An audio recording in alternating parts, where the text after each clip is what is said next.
पहुंचती है light wave जिसको अपन देखते हैं। तो एक्चुअल में ये वेव क्या है, आज हम लोग इस वेव को जानना चाहेंगे और वेव की स्टडी करना चाहेंगे। क्योंकि हमने आज तक वेव सुना है वो कुछ ऐसे ही सुना है कि मेरे कानों तक आ रही है, तो साउंड वेव्स आ रही है, जो मुझे दिखाई दे रहा है वो मुझे लाइट वेव्स दिखा दे रही है। तो एक्चुअल में ये वेव क्या है, इस वेव के बारे में मैं जानना चाहता हूँ। तो जैसा कि लिखा है कि wave is nothing but it is a disturbance by which energy and momentum can be transfer from one place to other without actual movement of particle. यानी कि पार्टिकल का एक्चुअल मूवमेंट नहीं हो रहा और एनर्जी एक प्लेस से दूसरे प्लेस पर क्या हो रही है, ट्रांसफर हो रही है। इसलिए बहुत प्रैक्टिकल से एग्जांपल लेते हैं। माना ये एक शांत जल है ना, यानी कि एक झील है, झील बिल्कुल शांत है। अगर मैं इसके इस प्लेस पर एक डिस्टरबेंस जनरेट करता हूं तो इस डिस्टरबेंस के कारण, इस हलचल के कारण यहां पर रखी हुई कॉर्क भी ऊपर नीचे करने लगती है। ऐसा नहीं हो रहा कि ये कॉर्क यहां से वहां पहुंच गई, लेकिन एक कॉर्क भी ऊपर नीचे करने लगी। डिस्टरबेंस जनरेट कहां हुआ था? डिस्टरबेंस तो यहां जनरेट हुआ था, जबकि डिस्प्लेसमेंट कॉर्क का भी हो रहा है और कॉर्क केवल अपने प्लेस पर ऊपर और नीचे जा रही है। ये आगे ट्रेवल नहीं कर रही, लेकिन ये अप एंड डाउन ट्रेवल कर रही है। तो एनर्जी यानी कि इसका मतलब यहां से डिस्टरबेंस चला था, यहां तक डिस्टरबेंस पहुंचा और इस डिस्टरबेंस में पार्टिकल ने केवल अप एंड डाउन मोशन किया। तो मैं कह सकता हूं कि यहां से एनर्जी और मोमेंटम इस वाले प्लेस तक पहुंचे जिसमें ये वाले पार्टिकल केवल अपनी जगह पर अप एंड डाउन कर रहे हैं। तो एनर्जी और मोमेंटम का एक प्लेस से दूसरे प्लेस पर जाना बिना किसी पार्टिकल के एक्चुअल मूवमेंट के क्या कहलाता है? वेव कहलाता है। तो ये जो इस प्रकार का जर्क, एक झटका आगे की तरफ ट्रेवल कर रहा है, इस डिस्टरबेंस को क्या कहते हैं? This disturbance is so called as wave. इसको एक और मैकेनिकल एनालॉजी से समझते हैं। टिकट की खिड़की पर एक बहुत लंबी लाइन लगी थी।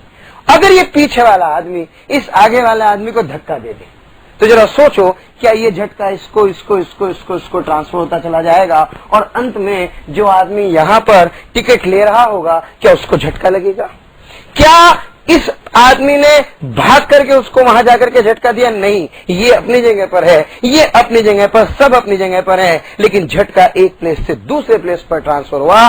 तो एनर्जी और मोमेंटम के एक प्लेस से दूसरे प्लेस पर जाने के इस मेथड को, जिसमें पार्टिकल अपनी जगह पर केवल मूवमेंट करते हैं, वाइब्रेशन करते हैं, क्या कहलाता है? वेव कहलाता है। अब बात यह है कि सर मैं इस मोशन को स्टडी कैसे करूंगा? तो इस मोशन को स्टडी करने के लिए मैं एक मॉडल बनाऊंगा और उस मॉडल से ही मैं इसको क्या करूंगा? स्टडी करूंगा। आप सब जानते हैं मॉडल क्या होता है? मॉडल वो चीजें होती हैं जिसको मैं इमेजिन करके चीजों को अच्छे से समझ सकता हूं। वैसे फॉर एग्जांपल मान लो मैं गणेश जी की बात करता हूं, गणेश जी मेरे मॉडल हैं, देखा थोड़ी ही ना है, लेकिन हमने कहा भैया ऐसे कुछ होता होगा तो हमने एक मॉडल बना दिया। तो चूंकि वेव इस तरह की है, वेव कुछ इस तरह की है, लेकिन मैं चूंकि इसको स्टडी करना चाहता हूं तो इसको स्टडी कैसे करूंगा? किस चीज की हेल्प से मैं इसको स्टडी करूंगा? तो उसके लिए मैं एक मॉडल बनाना चाहता हूं and that model is a model of a string. इसलिए बच्चों मैं एक इलास्टिक स्ट्रिंग यूज करूंगा और इस इलास्टिक स्ट्रिंग को इस वाले पॉइंट से बांध दूंगा और इसको मैं एक सिंपल एक मैकेनिकल एनालॉजी ले रहा हूं, एक मास जो कि स्प्रिंग से कनेक्टेड है, इससे कनेक्ट करके इसको अप एंड डाउन मूव कराऊंगा। तो मैं क्या देखूंगा कि जब ये ब्लॉक ऊपर नीचे मूव करता है तो इसके ऊपर नीचे मूव करने से ये जो पल्स है, ये वैसे तो रस्सी तो ऊपर नीचे हो रही है, लेकिन आई विल सी कि एक झटका आगे की तरफ ट्रेवल कर रहा है। अगर ये बंद हो तो ये जाएगा, जाकर के वापस लौट करके भी आएगा। तो कहने का मतलब ये हुआ कि ये जो जर्क आगे की तरफ जा रहा है, जिससे इस पॉइंट पर एनर्जी और मोमेंटम ट्रांसफर हो रहे हैं, इसको मैं क्या कहता हूं? वेव कहता हूं। और वेव मोशन में पार्टिकल कभी आगे नहीं जाता, बल्कि पार्टिकल अपनी जगह पर खड़ा होकर के क्या करता है? अप एंड डाउन मोशन करता है। तो such kind of motion in which the particle do not travel, only energy and momentum can be transfer from one place to other place without actual movement of the particle. यानी कि particle वही है और energy और momentum एक place से दूसरे place पर ट्रांसफर हो रहे हैं। मैं आपको बताऊं, अब तक हम लोग जो पढ़ते थे उसमें हम लोगों ने देखा कि अगर मुझे इस ब्लॉक को चलाना है तो इसको मैं बुलेट से चलाता था। ये बुलेट आती थी, इसमें धंसती थी, तब ये ब्लॉक चलता था। सोचो बुलेट यही रहे और ब्लॉक चल जाए। तो बुलेट के साथ मैं चाहता हूं कि ये यही रहे और ये चल जाए, तो इसका सीधा सा एग्जाम्पल है, मैं मान सकता हूं कि बहुत सारे ब्लॉक्स ऐसे करके आपस में अटैच कर देता हूं, तो जब ये इससे टकराएगा तो ये यही रहेगी, जबकि इस वाले ब्लॉक पर जो ट्रांसफर हो जाएगा। तो इस मेथड को मैं क्या कहता हूं? Such kind of method is so called as waves.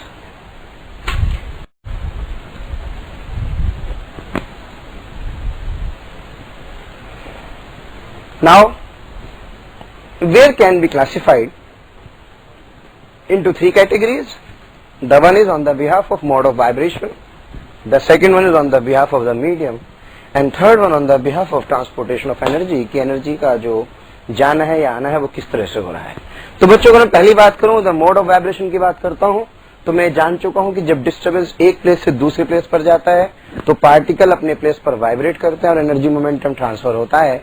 तो अगर वेव चल रही है ऐसे और पार्टिकल जा रहे हैं ऐसे, इसका मतलब वेव का चलना और पार्टिकल का मचलना, यानी कि पार्टिकल की वाइब्रेशन वेव के चलने के परपेंडिकुलर डायरेक्शन में है, तो मैं इस प्रकार की वेव को कहता हूं ट्रांसवर्स वेव। आप यहां पर देख रहे हैं कि डिस्टर्बेंस को ऐसे दिखाया गया है, जबकि पार्टिकल के वाइब्रेशंस को ऐसे दिखाया गया है। अगर आप चाहते हैं कि मैं एक ट्रांसवर्स वेव प्रोड्यूस करूं, तो ट्रांसवर्स वेव प्रोड्यूस करने के लिए मैं जो स्ट्रिंग के अंदर बनने वाली वेव है, उस स्ट्रिंग के अंदर बनने वाली वेव को इस तरह की वेव महसूस कर सकता हूं। क्योंकि अगर आप लोग ध्यान से सोचें कि जब मैं स्ट्रिंग की बात करता हूं, तो ये जब स्ट्रिंग को मैं यहां से एक डिस्टर्बेंस जनरेट करता हूं, तो डिस्टर्बेंस जनरेट करने पर इस वाले पार्ट का अगर बच्चों में स्नैपशॉट ले लूं, तो व्हाट आई सी की डिस्टर्बेंस तो आगे जा रहा होगा, लेकिन ये पार्टिकल कंटिन्यूएशन में ऊपर नीचे मूव कर रहा है। इसका मतलब पार्टिकल ऊपर नीचे वाइब्रेट कर रहा है, जबकि वेव आगे जा रही है, तो वेव के चलने की डायरेक्शन ये, पार्टिकल के डिस्टर्बेंस की डायरेक्शन ये, इसलिए मैं कह सकता हूं कि this is a kind of transverse wave. लेकिन अगर वेव जा रही है ऐसे और पार्टिकल का डिस्टर्बेंस भी उसी डायरेक्शन में हो, तब मैं इस प्रकार की वेव को बोलूंगा लॉन्गिट्यूडनल वेव। आप इस डायग्राम से देख रहे होंगे कि इसमें जो पार्टिकल का वाइब्रेशन है वो इस डायरेक्शन में है और डिस्टर्बेंस की डायरेक्शन भी यही है। फिर अगर मैं इसको डेली लाइफ में देखना चाहूं तो कैसे देखूंगा? बच्चों, इसका एक बहुत बेसिक सा एग्जांपल है।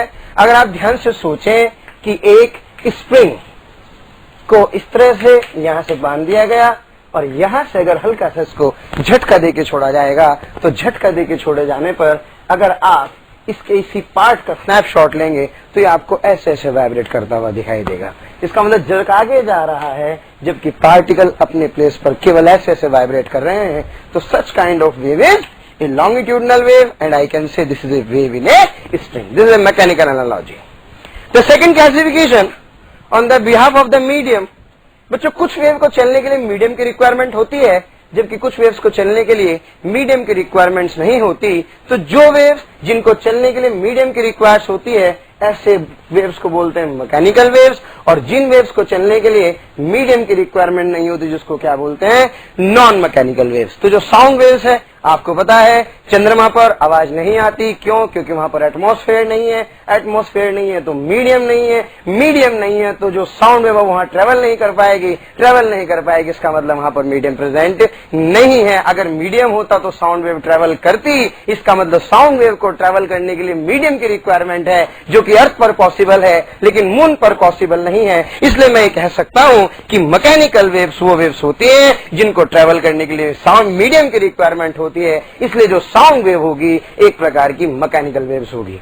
लेकिन मैं जानता हूं कि सन से आने वाला रेडिएशन जो अर्थ तक आ रहा है वो वैक्यूम से भी पास होकर के आ रहा है। It is another type of wave that is so called as electromagnetic waves, and this all electromagnetic waves are non mechanical wave in nature and they do not require medium to propagate. बच्चों, उसको हम लोग बहुत बाद में पढ़ेंगे, क्योंकि इसकी जो कहानी शुरू होती है वो बेसिकली 1831 के आसपास होती है। तो इसलिए हम लोग अभी जो पढ़ना चाहते हैं वो बेसिकली हम लोग जो पढ़ेंगे वो इस समय हमारे पास ये जो मॉडल होगा, यानी कि will discuss this mechanical waves.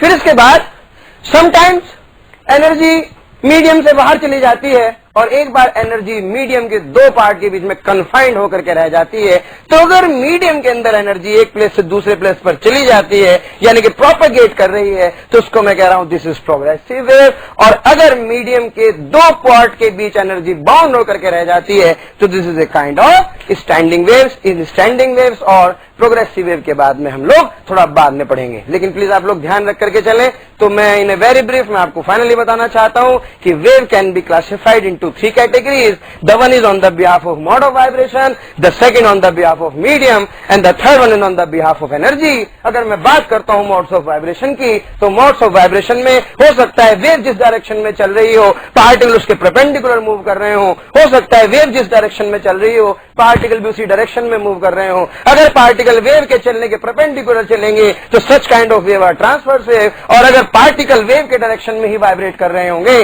तो such kind of waves are longitudinal waves. If the medium is required then such kind of waves are mechanical waves. Sound waves are the mechanical waves क्योंकि बिना medium के propagate नहीं कर पाती। And if the medium is do not required then such kind of waves are non mechanical waves. All electromagnetic waves are non mechanical. And the last one that is on the behalf of energy, the one is the progressive wave and the second one is standing wave. अगर energy एक medium से आगे चली जा रही है इसका मतलब ये प्रोग्रेसिव वेव है, और अगर दो मीडियम के बीच में एनर्जी बाउंड है तो मैं इसके बारे में बात करूंगा and I will say that it is A standing waves.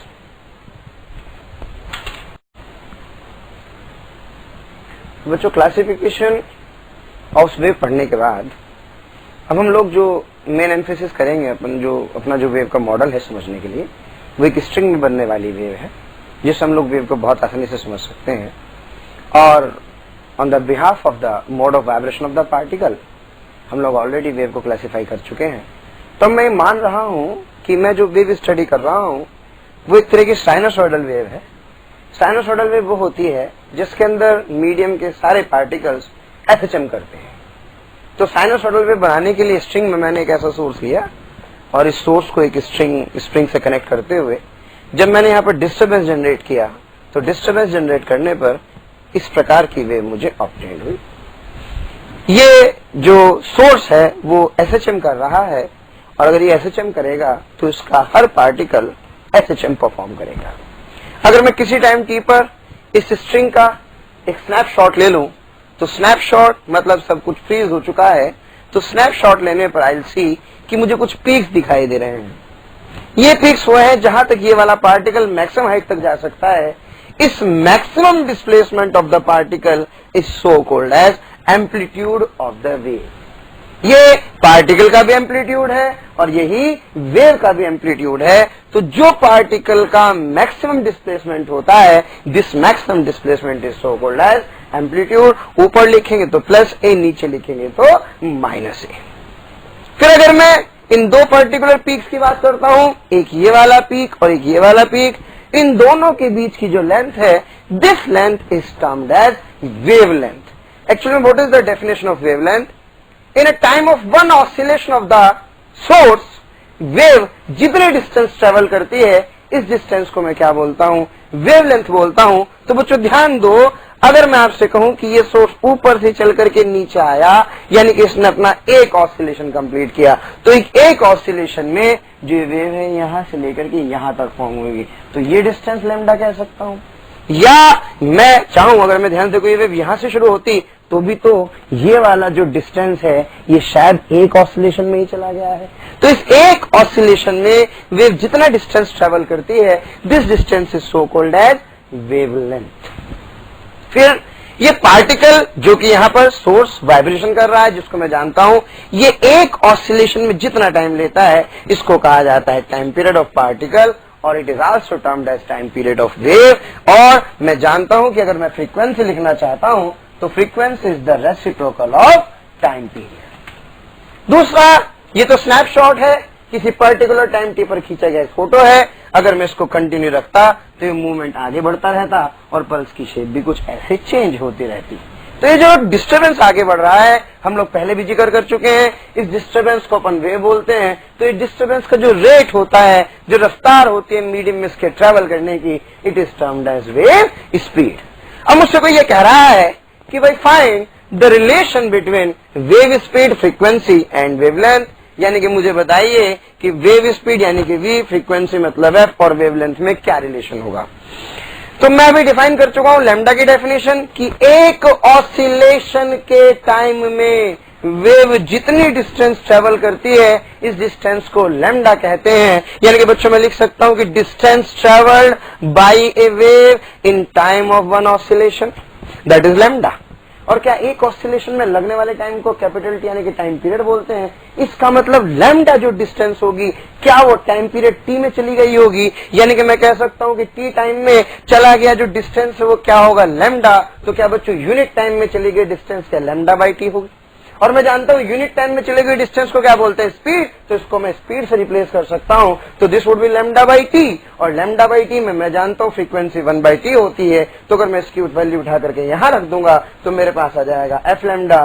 So I can see v is equals to f lambda, here v is t। तो इसके लिए मैं सबसे पहले मैं मान रहा हूं कि x बराबर 0 वाले पार्टिकल का किसी टाइम t पर जो डिस्प्लेसमेंट है that is given by a sine omega t plus phi naught. बच्चों ये उस पार्टिकल का डिस्प्लेसमेंट है जो कि x बराबर 0 पर है। ये इसको मैं ऐसे भी लिख सकता हूं कि y 0, t is equals to a sine omega t plus phi naught. Here phi naught is the initial phase of the particle। मैं भी ये बता चुका हूं कि इस पार्टिकल का जो टाइम t पर डिस्प्लेसमेंट होगा वही इस वाले पार्टिकल का किसी time t minus x by v पर होगा। यानी कि बच्चों क्या मैं लिख सकता हूं y x t is equals to y 0, t minus x by v।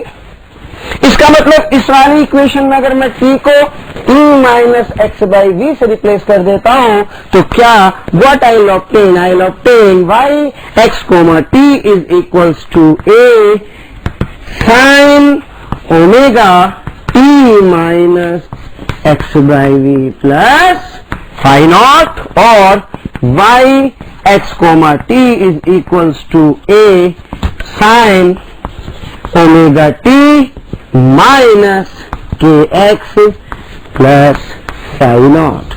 This is the general equation of a wave which is not only a function of time but it is a function of x also. अब मैं किसी भी time t पर किसी भी x position वाले particle का displacement calculate कर सकता हूं। यहां पर बच्चों जो ओमेगा बाई वी है that omega by v is replace by k and this k is so called as propagation constant।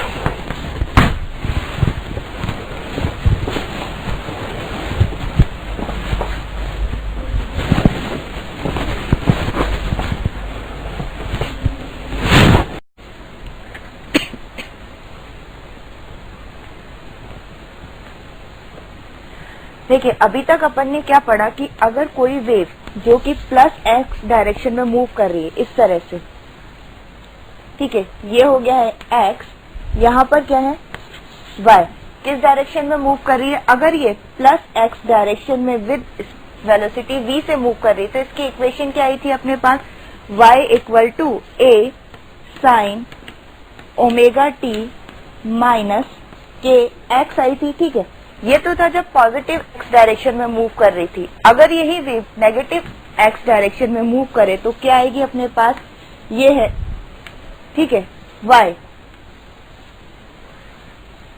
अब देखिए ये इस तरह से मूव कर रही है तो इसके लिए इक्वेशन क्या आ जाएगी अपने पास, y equal to a sine omega t plus k x होगी। ठीक है, ये दोनों अपन ने अभी तक पढ़ लिया था। अब देखिए अब अपन पढ़ेंगे कि पार्टिकल किधर मूव करेगा। देखिए अगर यहाँ पर देखें ये वाला जो पार्टिकल है, मान लिया पार्टिकल P कि ये कुछ टाइम बाद किधर जाएगा, ऊपर जाएगा या फिर नीचे जाएगा। तो इसको समझने के लिए क्या करेंगे, वेव किस डायरेक्शन में मूव कर रही है, प्लस x डायरेक्शन में मूव कर रही है, तो कुछ टाइम बाद ये कैसे दिखाई देगा, कुछ इस तरह से दिखाई देगी वेव। देखिए इसी तरह से हो जाएगी क्योंकि ये क्या हो गया, प्लस x डायरेक्शन में मूव कर गई है। तो अब देखिए ये जो P वाला पार्टिकल है किधर जा रहा है, नीचे की तरफ, यहाँ पर कोई पार्टिकल होगा वो कुछ टाइम बाद किधर जाएगा, इस तरह से नीचे की तरफ। अगर यहाँ पर कोई एक पार्टिकल है, इसके बारे में पूछा जाए कि ये किधर जा रहा है, तो किस तरफ जाएगा, देखिए ये ऊपर जा रहा है, यहाँ पर भी ये इस तरह से ये पार्टिकल्स ऊपर जाएंगे। ये तो जब था जब ये प्लस x डायरेक्शन में मूव कर रही थी। अब अगर अपन देखें कि नेगेटिव डायरेक्शन में जो वेव ट्रेवल कर रही है उसमें पार्टिकल किस तरह से मूव कर रहे हैं, तो देखिए नेगेटिव x डायरेक्शन में, यानी कि ये कुछ देर बाद कुछ इस तरह से हो जाएगी वेव। देखिए इस तरह से ये वेव क्या हो गई, इस तरफ नेगेटिव x डायरेक्शन में ट्रेवल कर गई है। तो देखिए यहाँ पे जो पार्टिकल है, मान लिया वो है p, किधर जाएगा, ये जा रहा है ऊपर की तरफ। यहाँ पर जो पार्टिकल है वो किधर जा रहा है, नीचे की तरफ जा रहा है। अगर यहाँ पर देखें तो ये भी पार्टिकल किधर जा रहा है, नीचे की तरफ। यानी इस तरह से अपन देख सकते हैं कि पार्टिकल किस तरफ मूव कर रहा है।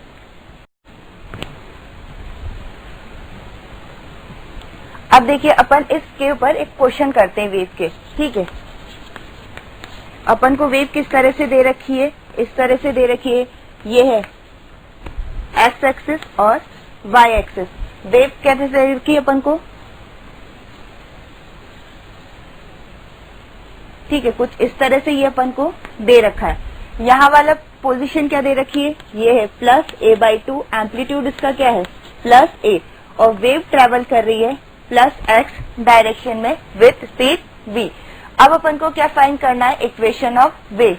तो कैसे निकालेंगे अपन, देखिए +x डायरेक्शन में मूव कर रही है, तो अगर कुछ टाइम बाद देखें तो किस तरह की वेव होगी, ये इस तरह से दिखाई देगी अपन को। यानी कि जो +a/2 पे पार्टिकल था वो किधर जाएगा, नीचे की तरफ। यानी कि ये जो पार्टिकल है मीन पोजीशन की तरफ जा रहा है।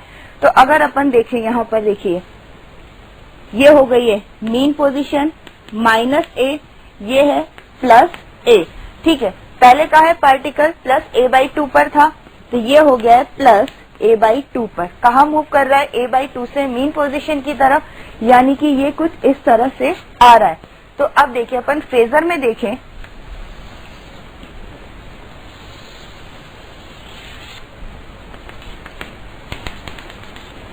-a +a, ठीक है। अब देखिए यहाँ पर -a, ये है अपना पास +a, यहाँ पर क्या होगा, ये हो गई +a/2 वाली पोजीशन। तो ये सर्कल पे क्या दे रहा है, 2 पॉइंट्स देगा, ठीक है, ये नीचे और एक ये ऊपर। अब अपन ने देखा था पार्टिकल कुछ टाइम बाद कहाँ जा रहा है, +a/2 से मीन पोजीशन की तरफ जा रहा है। यानी कि ये कौन सा पॉइंट हो जाएगा, नीचे वाला पॉइंट होगा, ठीक है। तो अब देखिए, अब अपन यहाँ पे वर्टिकल से एंगल निकालेंगे तो कितना आएगा, ये हो गया π/2, ये कितना हो जाएगा π/3, यानी टोटल अपने पास कितना एंगल आ जाएगा 5π/6। तो अब अगर अपन इक्वेशन लिखें तो क्या आ जाएगा, y = a sin ω/t plus face कितना आया अपने पास 5π/6, तो यहाँ पे आ जाएगा 5π/6। अब ये क्या था, ये तो SHM की इक्वेशन हो गई। अब अपन को क्या लिखना है, वेव की इक्वेशन, यानी t की जगह क्या लिख देंगे अपन, t - x/v। ये अपन ने कब सीखा था, जब अपन ने वेव की इक्वेशन निकाली थी कि t की जगह क्या लग देते हैं, t - x/v। तो क्या आ जाएगी वेव की equation, y = a sin ω/t - x/v plus 5π/6। ये हो गई है वेव की इक्वेशन।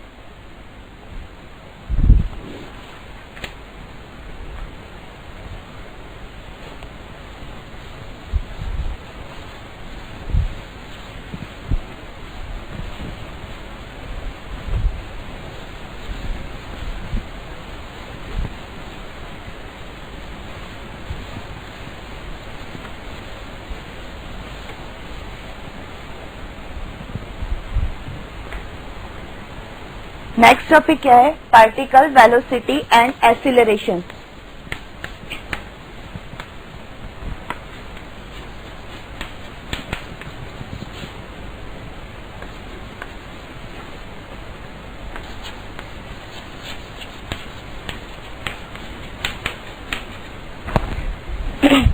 अपन ने क्या लिखा था, वेव जब एक्स डायरेक्शन में मूव कर रही थी, इस तरह से वेव दे रखी थी अपन को। क्या इक्वेशन आई थी अपने पास, y equal to a sine omega T minus के एक्स आई थी। अब अपन को क्या निकालना है, पार्टिकल की वेलोसिटी।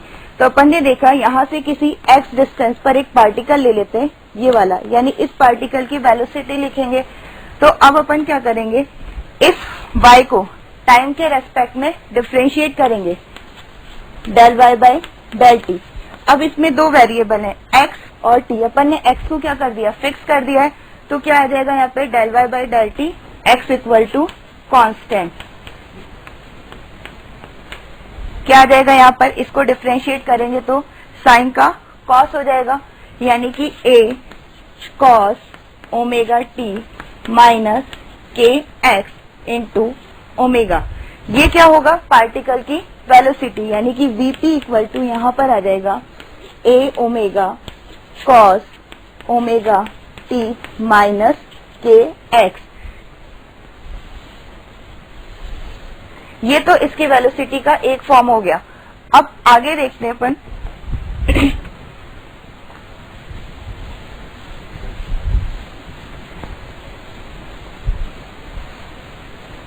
कॉस को क्या लिख सकते हैं, under root 1 minus sine square x. तो वीपी कितना आ जाएगा यहाँ से, a omega under root 1 minus sine square omega T minus के एक्स। ठीक है।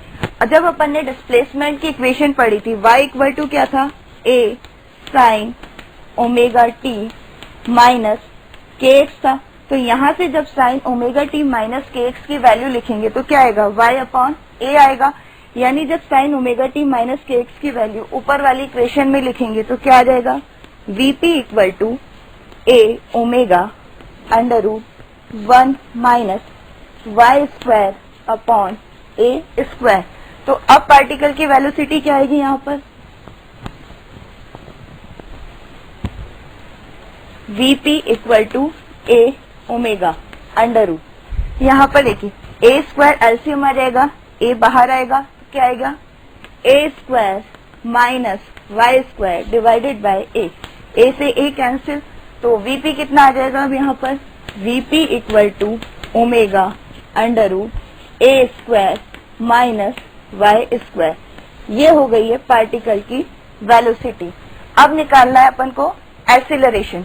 तो vp इक्वल टू कितना आया था, a omega cos omega T minus x. इसको दोबारा डिफरेंशिएट करेंगे,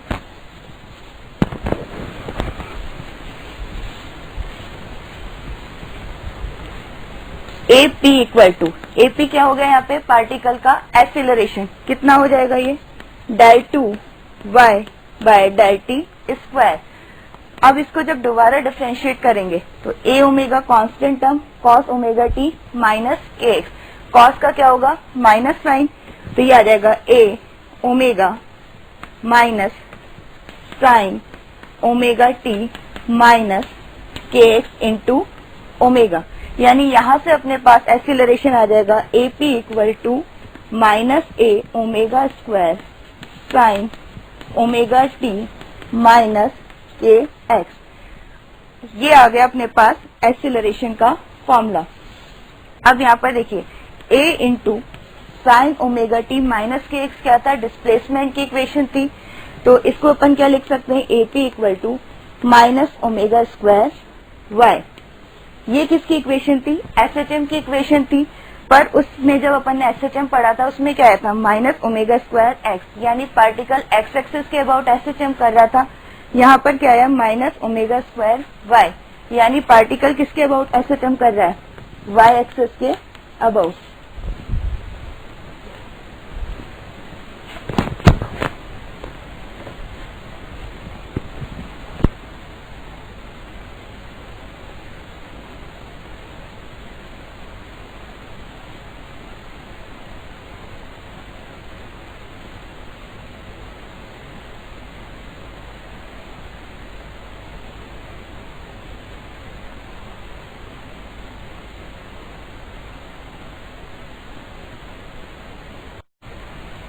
इक्वेशन ऑफ वेव क्या होती है, y equal to a sine omega T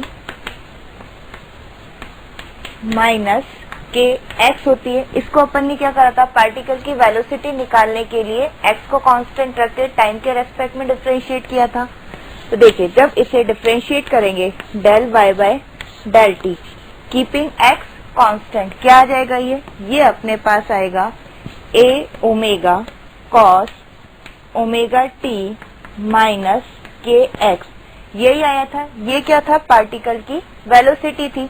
इसको अपन क्या लिख सकते हैं, वी टी। ये हो गई इक्वेशन 1। अब देखिए इसको अपन डिफरेंशिएट करेंगे विद रेस्पेक्ट टू एक्स, तो क्या आएगा, del Y by del x. इसके लिए क्या करेंगे, दो वेरिएबल है टी और एक्स। अब अपन एक्स के रेस्पेक्ट में डिफरेंशिएट कर रहे हैं तो टी को क्या कर देंगे, कांस्टेंट कर देंगे। तो जब टी को कांस्टेंट कर दिया तो वेव कैसे हो जाएगी, एक स्नैपशॉट हो जाएगी, यानी एक फिक्स टाइम पर अपन को एक वेव की फोटो दिखाई देगी। तो अब देखिए जब अपन इसको डिफरेंशिएट करेंगे तो क्या आएगा, देखिए माइनस के बाहर आ जाएगा और साइन का क्या हो जाएगा, कॉस हो जाएगा। तो ये आ जाएगा माइनस ए के साइन का क्या हो जाएगा, कॉस ओमेगा टी माइनस के एक्स। ये हो गई इक्वेशन 2। अब देखिए अगर अपन वेव को बनाए इस तरह से, टाइम को फिक्स करके अपन ने क्या करा, एक वेव को यहाँ पर इस तरह से बनाया, तो क्या हो जाएगा, ये थी एक्स एक्सिस, ये था वाई एक्सिस। टाइम को फिक्स कर दिया तो एक क्या हो गया, स्नैपशॉट हो गया। अब देखिए del Y by del x क्या होता है, वाई एक्स कर्व का स्लोप, यानी अगर इस पॉइंट पर अपन देखें तो इस पॉइंट पे जो स्लोप होगा वो क्या होगा, del Y by del x होगा। अब अपन क्या करेंगे, यहाँ पे देखिए इक्वेशन 2 डिवाइडेड बाय इक्वेशन 1 कर देते हैं। तो जब इक्वेशन 2 डिवाइडेड बाय इक्वेशन 1 करेंगे तो देखिए क्या होगा, कॉस ओमेगा टी माइनस के एक्स, और इधर भी क्या था, कॉस ओमेगा टी माइनस के एक्स, कैंसिल हो जाएगा, ए से ए कैंसिल होगा। तो क्या बचेगा यहाँ पर, del Y by del x, left hand side पे क्या बचेगा, del Y by del x divided by क्या आ जाएगा यहाँ पर, del Y by del t. ये आ गया del Y by del t equal to, अब देखिए यहाँ पर क्या आएगा, के डिवाइडेड बाय ओमेगा और माइनस का साइन, तो ये आ जाएगा माइनस के डिवाइडेड बाय ओमेगा। अब देखिए यहाँ पर अपन को पता है ओमेगा बाय वी, के इक्वल टू क्या होता है, ओमेगा बाय वी होता है। अपन को क्या चाहिए यहाँ से, के अपॉन ओमेगा, तो यहाँ से अपन लिख सकते हैं कि के अपॉन ओमेगा क्या हो जाएगा, 1 बाय वी हो जाएगा। अब के अपॉन ओमेगा की वैल्यू को अपन यहाँ पर पुट करेंगे। Del Y by del x क्या है, इस ग्राफ का स्लोप है, तो यहाँ पर अपन ने लिख दिया slope divided by del Y by del t क्या था, ये थी पार्टिकल की वेलोसिटी, तो यहाँ पे आ जाएगा v t equal to minus of k upon omega निकाल लिया, 1 अपॉन वी था, तो ये आ जाएगा माइनस 1 अपॉन वी। तो यहाँ से वीपी इक्वल टू कितना आएगा, वीपी आ जाएगा माइनस वी इंटू स्लोप। ठीक है, ये अपने पास फॉर्मूला आ गया। अब इस फॉर्मूले का क्या यूज है, पहले अपन ने क्या निकाला था, वेव को ट्रेवल करा के पार्टिकल ऊपर जा रहा है या नीचे जा रहा है। अब अपन डायरेक्ट इस फॉर्मूले से फाइंड कर सकते हैं कि कोई भी पार्टिकल वेव के आगे ट्रेवल करने पर ऊपर जाएगा या फिर नीचे जाएगा। तो देखिए इसको अगर अपन इस तरह से करें,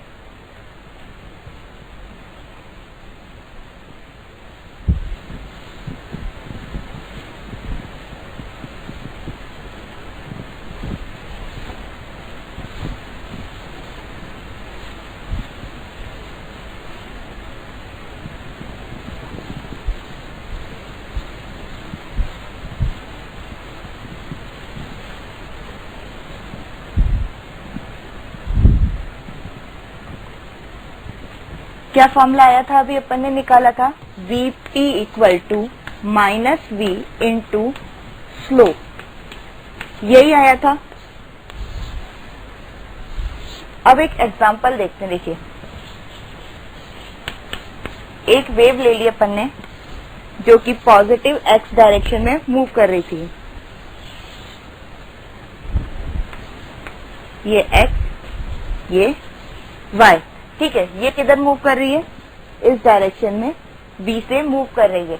अब यहाँ पर देखिए 3 पॉइंट ले लिए, P, ये है Q, और यहाँ पे पॉइंट ले लिया अपन ने R। अब देखिए ये क्या था, अगर इस डायरेक्शन में मूव करे तो v को क्या लेना है? वेव जो वेलोसिटी था, यहाँ पर v क्या है? वेव वेलोसिटी है। तो देखिए अगर इस डायरेक्शन में v है तो v को अपन क्या लेंगे? पॉजिटिव लेंगे। तो यहाँ पर v क्या हो जाएगा? पॉजिटिव हो जाएगा। ठीक है, अगर वेव वेलोसिटी इस डायरेक्शन में है, जस्ट अपोजिट डायरेक्शन में है, तो v को क्या ले लेंगे अपन? नेगेटिव ले लेंगे। ये तो हो गया वेव वेलोसिटी का। अब पार्टिकल के लिए देखें, अगर vp इस तरह से है, पॉजिटिव आ रहा है, ठीक है, vp अगर पॉजिटिव आ रहा है तो क्या होगा? पार्टिकल ऊपर की तरफ मूव करेगा।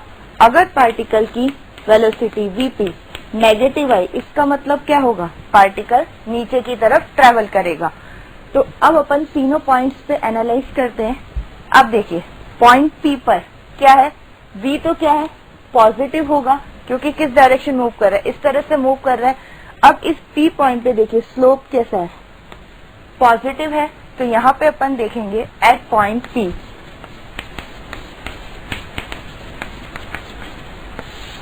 v क्या है? यहाँ पर पॉजिटिव है, तो v अपन ने ले लिया पॉजिटिव। स्लोप क्या है? यहाँ पर एट पॉइंट P पॉजिटिव है, तो ये हो गया है पॉजिटिव। तो अब पार्टिकल के अपन निकालेंगे, vp क्या आ जाएगा? देखिए माइनस ऑफ, यहाँ पे क्या था? v यहाँ पर पॉजिटिव और स्लोप भी क्या है? पॉजिटिव है। तो दोनों चीजें पॉजिटिव, ये आ जाएगा पॉजिटिव इंटू पॉजिटिव, यानी vp आ गया है नेगेटिव। इसका मतलब क्या है? पार्टिकल किधर मूव करेगा? नीचे की तरफ। यहाँ पर देखिए जब vp नेगेटिव था, पार्टिकल किधर मूव कर रहा था? नीचे की तरफ मूव कर रहा था। अब इस Q पॉइंट पे देखेंगे, तो Q पॉइंट पे क्या होगा? v तो पॉजिटिव है अभी भी, और इसका स्लोप क्या है? नेगेटिव है। तो अगर अपन यहाँ पर देखें एट पॉइंट Q,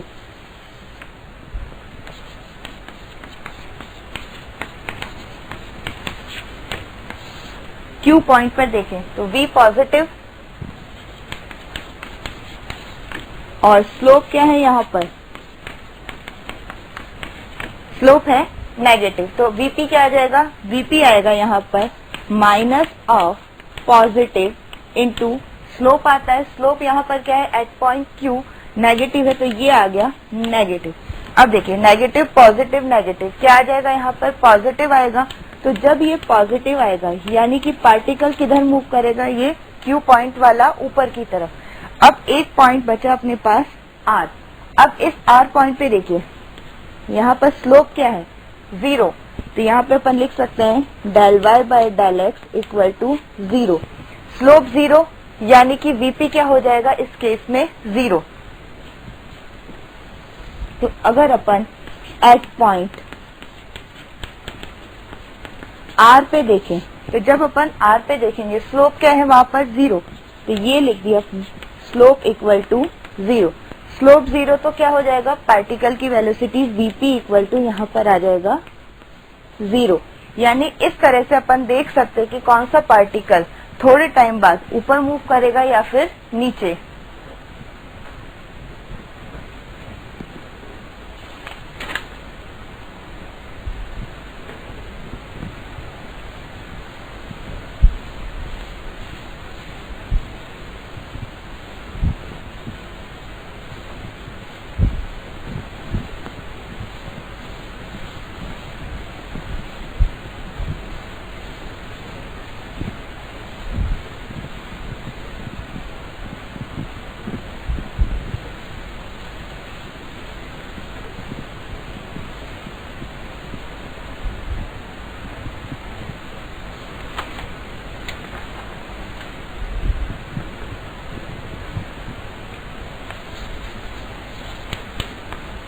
क्वेश्चन करते हैं। इसमें एक वेव दे रखी है अपन को। अब की बार साइनसोइडल वेव न लेकर अपन ने क्या लिया? एक ट्रायंगुलर शेप वाली वेव ली है इस तरह से, ठीक है। ये अपन को दे रखा है 2 सेंटीमीटर, ये है 4 सेंटीमीटर और इसकी हाइट अपन को दे रखे यहाँ पर 2 सेंटीमीटर और ये मूव कर रही है पॉजिटिव एक्स डायरेक्शन में 10 सेंटीमीटर पर सेकेंड से। ठीक है, अब यहाँ पर 2 पॉइंट दिए हुए हैं, एक तो यहाँ पर है पॉइंट P और इधर है पॉइंट Q। इस क्वेश्चन में अपन को फाइंड करना है, फाइंड VP एंड VQ। ठीक है, अब अपन को VP और VQ फाइंड करना है, तो वही फॉर्मूला जो अभी तक अपन ने पढ़ा था। क्या पढ़ा था? VP equal to minus of V into slope, यही पढ़ा था। अब इसी फॉर्मूले को यूज करके अपन पार्टिकल P और पार्टिकल Q की वेलोसिटी निकालेंगे। तो जब अपन पॉइंट P की बात करते हैं तो यहाँ पे देखते हैं एट पॉइंट P, यहाँ पर देखिए स्लोप कितना होगा, ये एंगल अगर θ1 है तो यहाँ पर ये वाला एंगल भी कितना हो जाएगा, θ1 हो जाएगा। तो यहाँ से अब अपन स्लोप लिखेंगे तो स्लोप कितना आएगा, स्लोप इक्वल टू हो जाएगा tan θ1। तो tan θ1 कितना होगा, परपेंडिकुलर अपॉन बेस यानी 2/2। तो ये आ जाएगा अपने पास प्लस 1 आ गया। V अपन को कितना दे रखा है, प्लस 10 सेंटीमीटर पर सेकेंड। तो VP कितना आ जाएगा, VP आ जाएगा minus of 10 into slope, slope कितना है यहाँ पर 1 है, तो VP आ जाएगा यहाँ से माइनस 10 सेंटीमीटर पर सेकेंड। ठीक है, अब अगर अपन Q पॉइंट पे देखें तो Q पॉइंट पे जब अपन निकालेंगे एट पॉइंट Q, अब देखिए Q पॉइंट पे देखिए स्लोप क्या हो जाएगा, ये एंगल θ2, तो इसका स्लोप कितना होगा, tan θ2 बराबर कितना होगा 2/4 विथ नेगेटिव साइन। तो यहाँ पे अपन लिखेंगे स्लोप इक्वल टू tan θ2, कितना आ जाएगा, ये आएगा अपने पास माइनस हाफ।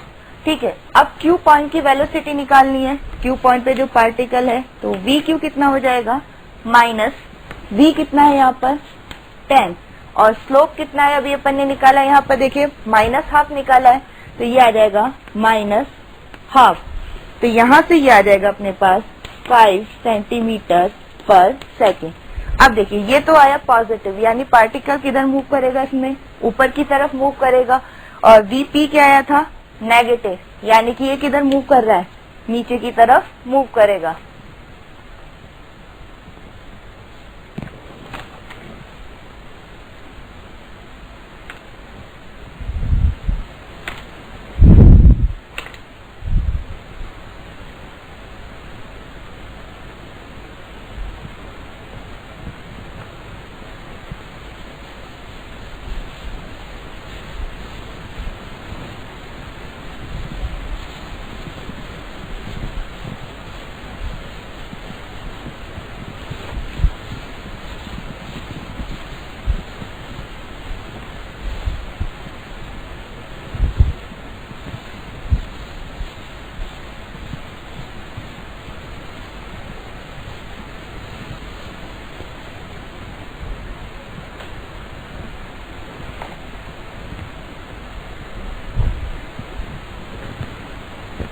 अब फिर से अपन वेव की इक्वेशन देखते हैं। क्या आई थी वेव की equation, y equal to a sine omega t minus के एक्स, यही आई थी।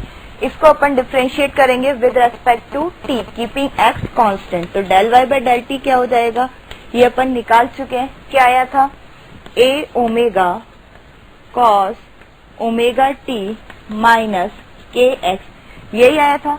अब इसको दोबारा डिफ्रेंशिएट करते हैं विद रेस्पेक्ट टू t, तो क्या आ जाएगा यहाँ पे देखिए del 2y by del t square, ये आ जाएगा। यहाँ से कॉस का क्या होगा, माइनस साइन थीटा होता है और यहाँ से ओमेगा भी बाहर आएगा, तो क्या हो जाएगा, ये हो जाएगा minus a omega square sine omega t minus के एक्स। ठीक है, ये अपन ने निकाल लिया, इसको इक्वेशन 1 कह देते हैं। अब क्या करते हैं, t को कांस्टेंट रखकर x के रेस्पेक्ट में डिफ्रेंशिएट करेंगे, तो क्या आ जाएगा, ये आ जाएगा यहाँ से del Y by del x एक बार कर चुके हैं। क्या आएगा, माइनस के क्या होगा, इसमें बाहर आएगा और साइन का क्या होगा, कॉस। तो ये आ जाएगा माइनस ए के कॉस ओमेगा टी माइनस के एक्स। ये तो एक बार डिफरेंशिएट करने पर आया। अब इसको दोबारा एक्स के रेस्पेक्ट में डिफरेंशिएट करेंगे तो क्या आ जाएगा, del 2y by del x square. दोबारा करेंगे तो ये आ जाएगा minus a k square sine omega T minus के एक्स आ जाएगा। ठीक है, ये आ गया अपने पास, इसको कह दिया इक्वेशन 2। अब क्या करेंगे, इक्वेशन 2 डिवाइडेड बाय इक्वेशन 1 करेंगे। क्या आ जाएगा यहाँ पर, del 2y by del x square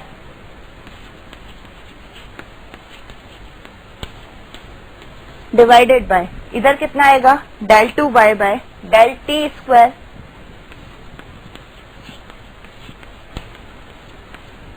equal to. अब देखिए दोनों टर्म में क्या आ रहा है, साइन ओमेगा टी माइनस के एक्स, और उसमें भी आ रहा है साइन ओमेगा टी माइनस के एक्स। कैंसिल हो जाएगा, ए से ए कैंसिल हो जाएगा, और दोनों में क्या है, नेगेटिव। तो क्या बचेगा अपने पास से, के स्क्वायर अपॉन ओमेगा स्क्वायर।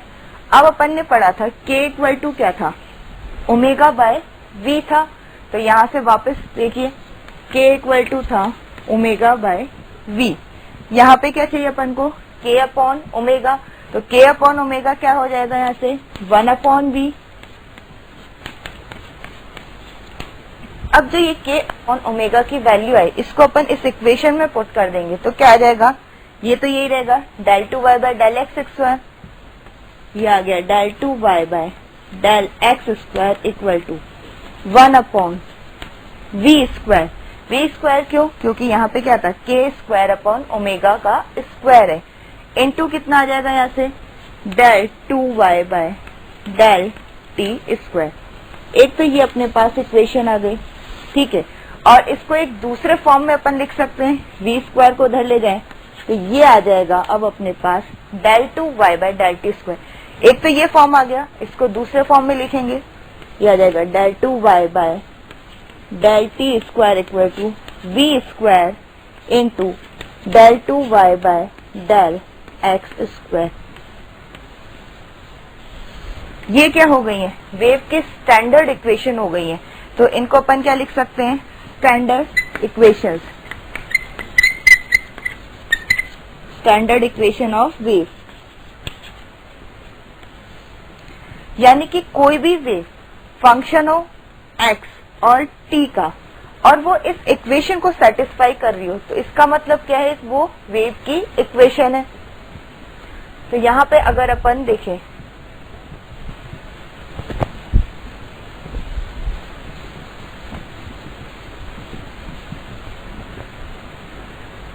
ये देखिए ये आए थे अपने पास स्टैंडर्ड वेव की इक्वेशन, क्या क्या थे, del 2y by del x square 1 by v square del 2y by del T square. यानी कि अगर कोई भी फंक्शन इस तरह का है, एक्स कॉमा टी का है, ठीक है, और वो क्या कर रहा है, स्टैंडर्ड इक्वेशन को सेटिस्फाई कर रहा है, तो यहाँ पे सेटिस्फाई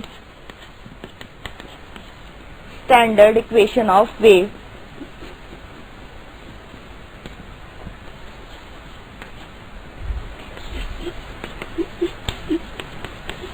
यानी जब ये दो कंडीशन सेटिस्फाई होंगी, यानी वो as a function of x t हो और क्या करे, स्टैंडर्ड इक्वेशन को सेटिस्फाई कर रहा हो, इसका मतलब क्या होगा, वो एक वेव की इक्वेशन होगी।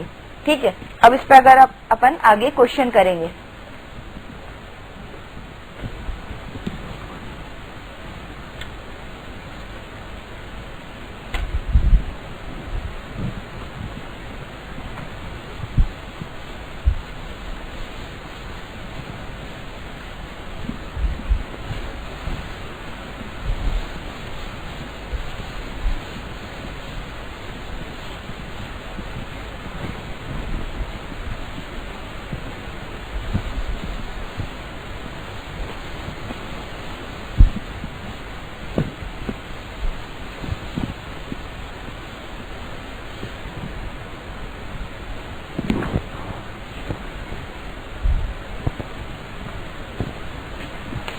एक क्वेश्चन करते हैं स्टैंडर्ड फॉर्म पर। अपन को क्वेश्चन में क्या दे रखा है, del 2y by del t square equal to दे रखा है 9 del 2y by del x square. ये इक्वेशन दे रखी है और पूछा है फाइंड वेव वेलोसिटी, यानी कि अपन को क्या फाइंड करना है, v फाइंड करना है। तो देखिए ये किस तरह का फॉर्म दिखाई दे रहा है, अपन को स्टैंडर्ड फॉर्म ऑफ वेव दिखाई दे रहा है। तो इसको जब अपन कंपेयर करेंगे स्टैंडर्ड इक्वेशन से, क्या थी अपनी standard equation, del 2y by del t square equal to क्या था, v square del 2y by del x square, यही था स्टैंडर्ड फॉर्म। तो जब इन दोनों इक्वेशन को अपन ने कंपेयर किया तो देखिए इधर भी del 2y by del t square del 2y by del x square, तो ये जो 9 है किसके इक्वल आ रहा है, यहाँ पर v स्क्वायर के आ रहा है। तो यहाँ से अपन क्या कह सकते हैं कि v स्क्वायर इक्वल टू कितना है, 9 है, और v कितना आ जाएगा, यहाँ से v आ जाएगा 9 मीटर पर सेकेंड।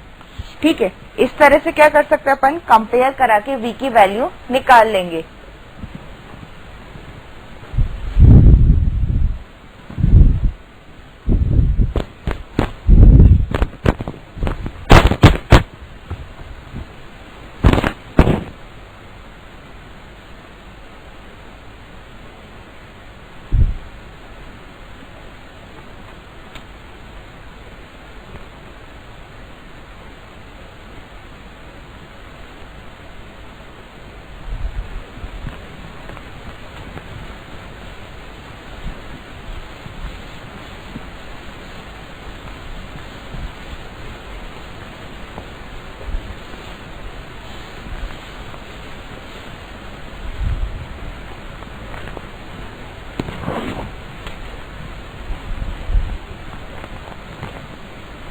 अभी तक अपन ने क्या पढ़ा था कि अगर कोई भी फंक्शन क्या हो, x, t का हो और वो स्टैंडर्ड इक्वेशन ऑफ वेव को सेटिस्फाई कर रहा हो तो वो क्या होगी, वो इक्वेशन एक वेव की इक्वेशन हो जाएगी। अब अगर अपन को दे रखा है y equal to f a x plus B t, ये वाला अपन को क्या दे रखा है, फंक्शन दे रखा है, यानी ये देखिए ये x और t का भी फंक्शन है और ये भी कहा है कि ये सेटिस्फाई कर रहा है वेव इक्वेशन को। तो ये क्या हो जाएगा, एक वेव की इक्वेशन हो जाएगी क्योंकि ये स्टैंडर्ड इक्वेशन को सेटिस्फाई कर रहा है। ठीक है, अब देखिए इसको डिफरेंशिएट करिए with respect to t, del y by del t कितना आ जाएगा, ये एक बार डिफरेंशिएट करेंगे तो f dash a x plus B T into time के रेस्पेक्ट में करा है तो बाहर क्या आ जाएगा, ये आ गया b। ये तो था जब एक बार डिफरेंशिएट किया, अगेन डिफरेंशिएट करेंगे विद रेस्पेक्ट टू t, क्या आ जाएगा, यहाँ पर del y by del t था तो अभी आ जाएगा अपने पास del 2y by del t square आ जाएगा। तो ये कितना हो जाएगा, f double dash ax plus B T, तो ये आ जाएगा f double dash ax plus B T into B square. ये हो गई इक्वेशन 1। अब देखिए इसको अपन ने टाइम के रेस्पेक्ट में डिफरेंशिएट किया था, अब एक बार इस फंक्शन को x के रेस्पेक्ट में करेंगे तो ये आ जाएगा यहाँ से del y by del x equal to कितना आएगा, ये f dash ax plus B t. अब x के रेस्पेक्ट में कर रहे हैं तो ये a वाली टर्म क्या आ जाएगी, बाहर आएगी, तो ये आ जाएगा f dash ax plus B T into a।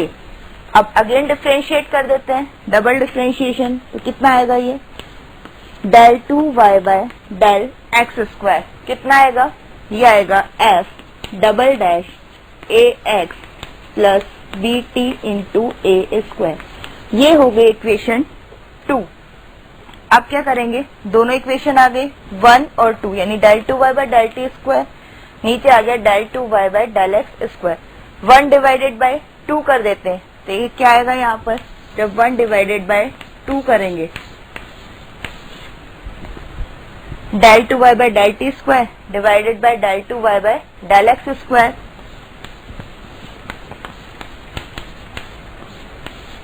यहाँ पे आ जाएगा del 2y by del x square.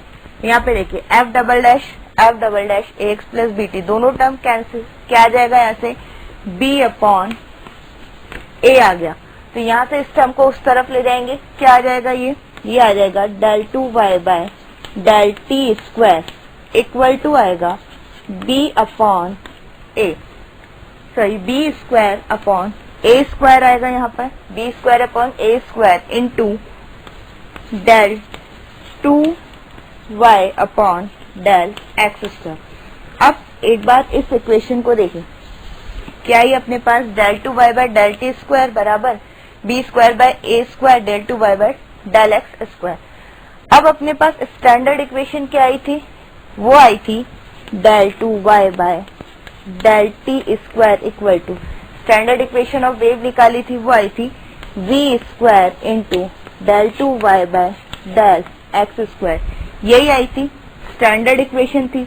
अब देखिए जो अपन ने इसको पूरा सॉल्व करके जो इक्वेशन निकाली वो और स्टैंडर्ड इक्वेशन को कंपेयर करते हैं तो क्या होगा, ये सेम, इधर del 2y by del x square same, यानी कि यहाँ पे जो b square upon a square है और जो v स्क्वायर है दोनों क्या हो जाएंगे, इक्वल होंगे। तो यहाँ से जब कंपेयर करके अपन लिखेंगे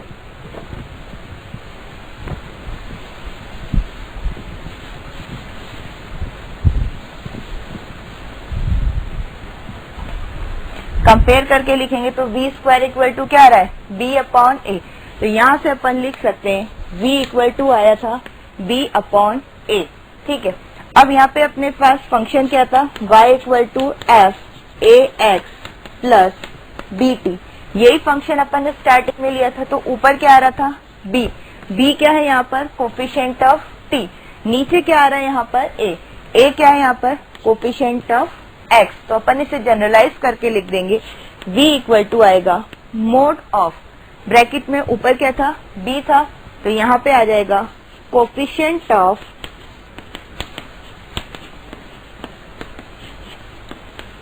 t डिवाइडेड बाय, नीचे क्या आ जाएगा, a था, तो ये आ जाएगा अपने पास कोफिशिएंट ऑफ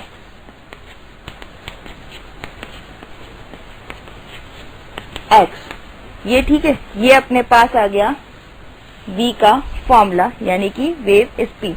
ये इससे तो अपन को पता लग जाएगा स्पीड क्या है, पर अब अपन को क्या फाइंड करना है कि वेव प्लस x में जा रही है या फिर नेगेटिव x में जा रही है। तो उसके लिए अपन देखते हैं a और b के साइन पर।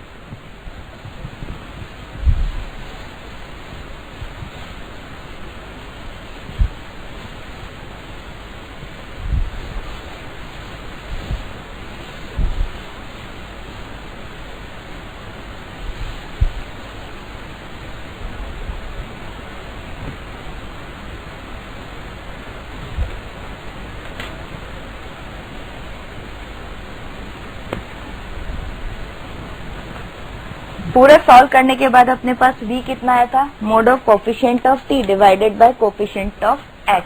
अब देखिए a और b का साइन डिसाइड करेगा कि वेव प्लस x में जा रही है या फिर माइनस x में। तो देखिए अगर फर्स्ट केस अपन देखें, a क्या हो पॉजिटिव और b भी क्या हो पॉजिटिव, यानी कि दोनों के साइन जब पॉजिटिव होंगे तो वेव किस डायरेक्शन में मूव करेगी, वेव मूव करेगी यहाँ पर नेगेटिव डायरेक्शन में, ठीक है, नेगेटिव एक्स डायरेक्शन में मूव करेगी।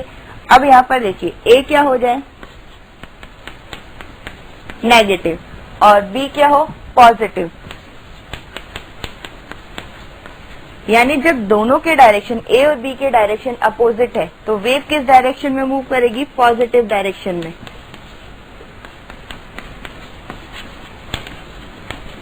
ठीक है, अब थर्ड केस देखते हैं। थर्ड केस में क्या हो जाए, अगर a और b जो दोनों कोफिशिएंट है x और t के, दोनों के साइन क्या हो जाए नेगेटिव हो, तो जब दोनों नेगेटिव होंगे तो वेव किस डायरेक्शन में मूव करेगी, नेगेटिव x डायरेक्शन में। यानी a जब नेगेटिव हो और b भी क्या हो नेगेटिव हो तो वेव मूव करेगी नेगेटिव डायरेक्शन में।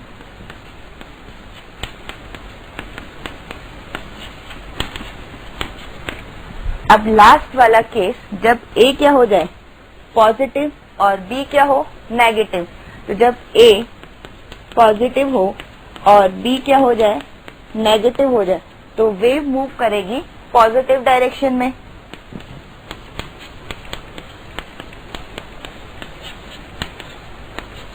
यानी इन चारों केसेस से अपन डिसाइड कर सकते हैं कि वे प्लस डायरेक्शन में मूव कर रही है या फिर नेगेटिव डायरेक्शन में, और इस वाले फॉर्मूले से अपन उसकी स्पीड निकाल सकते हैं। अब इसी पे बेस कुछ एग्जांपल्स देखेंगे अपन।